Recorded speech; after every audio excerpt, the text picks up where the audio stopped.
Good morning, everyone. Today, we'll be walking you through the concept of revenue models in business using the framework from getting to plan B. We'll be exploring three big ideas. The first one being revenue, that is the lifeblood of any enterprise, strategy, shaping financial direction, and scaling, which is about achieving sustainable growth. Think of this as a journey, how businesses start generating money, refine their strategy, and then scale sustainably. So let's start with the basics. Revenue is not just about money, it's about survival. If a business has no revenue, it cannot sustain itself, just like a flat line on an ECG. We call this no revenue, no business. On the other hand, when businesses generate consistent and growing revenue, it becomes the fuel for growth. It funds innovation, supports expansion, and ensures long term survival. So, this is how the journey looks like. Without revenue, there's no survival. With just an idea, potential exists, but it's not enough. Now, with a revenue model, ideas convert into sustainable success. Now, how do we actually build a revenue model? It's not just about setting a price, it's about making strategic choices. We need to ask ourselves a few essential questions. Let's look into it. Who buys? Which customer segments are we targeting? What buys? What product or service are they paying for? Why buy? What's the motivation behind their purchase? How much and how often? This determines pricing and recurring revenue. On what payment basis? Are they paying on subscription? Is it a one off purchase or is it usage based?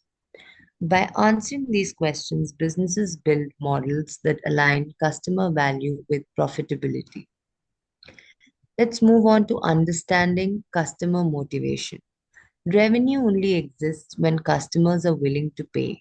But why do they pay?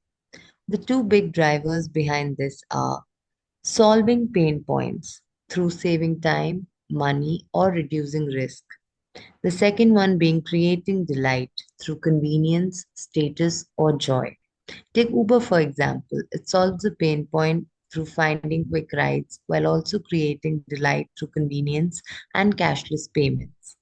That combination drives the willingness to pay. Building a revenue model is not one and done, right? It's iterative. So there are four key tools which are essential behind testing and refining revenue models. These include analogs, that is, learning from what has worked in similar markets, antilogs. This includes avoiding mistakes made in comparable contexts.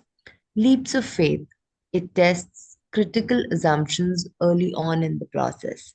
And then we have the dashboards, very imperative for tracking data and refining it continuously.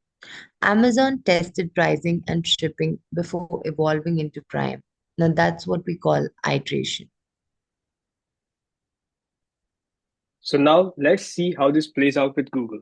In Plan A, Google built a powerful search engine that millions used, but it had no revenue model since charging users directly wasn't feasible. In Plan B, Google introduced ads, solving advertisers' pain point of reaching relevant audiences and creating a scalable, sustainable model. This pivot transformed Google into one of the largest advertising companies.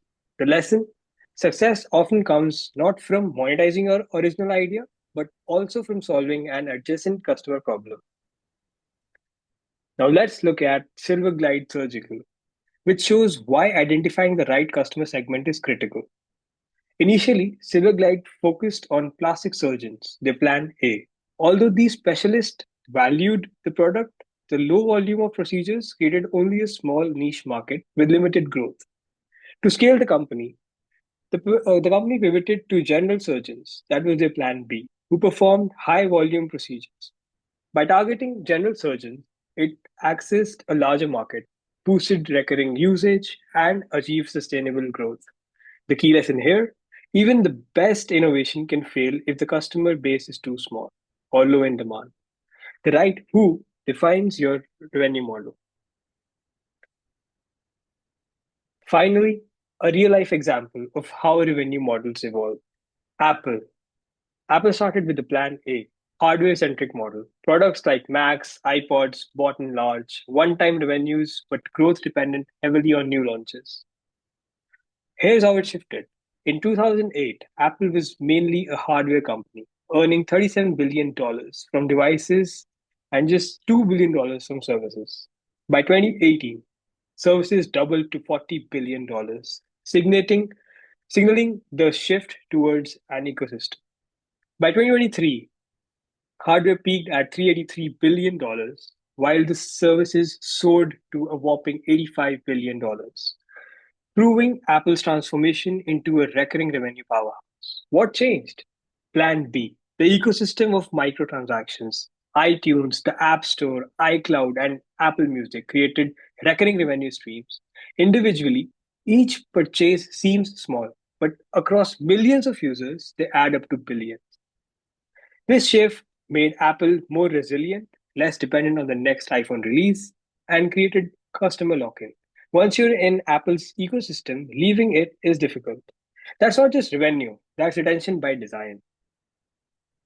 Now, coming on to the common revenue models in practice. Now, let's look at the five main revenue models: subscription, recurring fees like Netflix and Spotify, freemium, free basics, paid upgrades like Dropbox, transaction fees, a cut per transaction like Visa, MasterCard, advertising, selling audiences access like Google and Meta, product sales, direct sale of goods like from Apple or Zara. And here's the catch: the best business combine models. Spotify blends ads, premium and plus subscription. Apple blends product, sales with services. Key takeaways for sustainable revenue models. So, how do we make revenue models sustainable? Four takeaways. Revenue is oxygen. Without it, ventures suffocate. Solve pain or create delight. Customers pay for solutions or joy. Test assumptions. Validate the real data, but not just belief. Iterate and pivot.